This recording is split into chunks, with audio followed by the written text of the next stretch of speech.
ఆంధ్ర తెలంగాణలో తక్కువ ఫీజులతో high quality results ఇస్తున్న ఏకైక సంస్థ తిరుమల్ ఐఏఎస్ ఇన్స్టిట్యూట్. దేశంలో మరోసారి భూ ప్రకంపనలు భయపెట్టాయి. దేశ రాజధాని ఢిల్లీలో సోమవారం తెల్లవారుజామున 5:36 కొద్ది సెకన్ల పాటు భూమి వనకడంతో ప్రజలు వణికిపోయారు.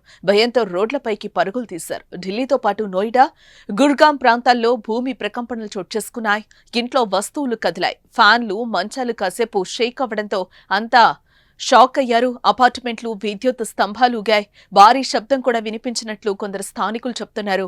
భూకంపానికి సంబంధించిన కొన్ని దృశ్యాలు సోషల్ మీడియాలో వైరల్ గా మారాయి. రిక్టర్ స్కేలుపై ఈ భూకంపం తీవ్రత 4.0గా నమోదైంది.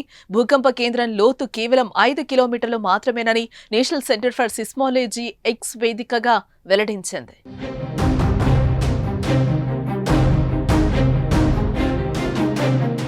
ఢిల్లీలో భూకంపం వచ్చిన కాసేపటికే బీహార్ రాష్ట్రంలో భూకంపం సంభవించింది. ఉదయం 8:02 ప్రాంతంలో ప్రకంపనలు వచ్చాయి. రిక్టర్ స్కేలుపై దీని తీవ్రత 4.0గా నమోదైనట్లు అధికారులు వెల్లడించారు. సివాన్లో 10 కిలోమీటర్ల లోతున భూకంప కేంద్రం ఉన్నట్లు తెలిపారు. ఢిల్లీలో భూకంపంపై ప్రధాని మోదీ కూడా స్పందించారు. ఢిల్లీలో మళ్లీ ప్రకంపనలు వచ్చే అవకాశం ఉందని, ప్రజలంతా అప్రమత్తంగా ఉండాలని సూచించారు. భద్రతా చర్యలు పాటించాలని కోరారు.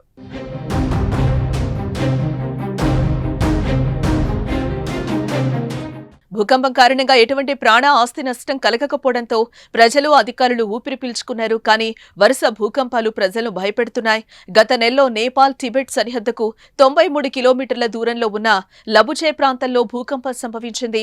దీని ఎఫెక్ట్ భారత్లోని ఉత్తరాది రాష్ట్రాలపై కూడా కనిపించింది. ఢిల్లీ, ఎన్సీఆర్, పశ్చిమ బెంగాల్, బీహార్ సహా పలు ప్రాంతాల్లో భూమి కంపించింది.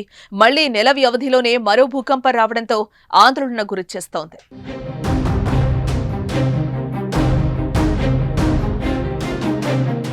2024 సంవత్సరం చివరిలో కూడా తెలుగు రాష్ట్రాల్లో భూకంపం సంభవించిన సంగతి తెలిసిందే.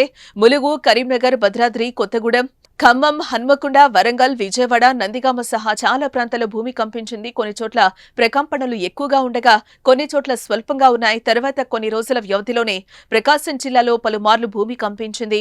ముండ్లమూరు, తాళ్లూరు మండలాల పరిధిలోని పలు గ్రామాల్లో భూమి ప్రకంపనలు చోటు చేసుకున్నాయి. తాళ్లూరు, గంగవరం, రామభద్రాపురం, శంకరాపురం, పోలవరం, పసుపుగల్లు, వేంపాడు, మారెళ్ల, తూర్పు కంభంపాడు గ్రామాల్లో భూమి కంపించింది. ఈ భూకంపం తీవ్రత తక్కువగా ఉండడంతో ఎటువంటి నష్టం జరగలేదు. దేశంలో ఇలా పదే భూకంపాలు రావటం ప్రజలు భయపడుతున్నారు.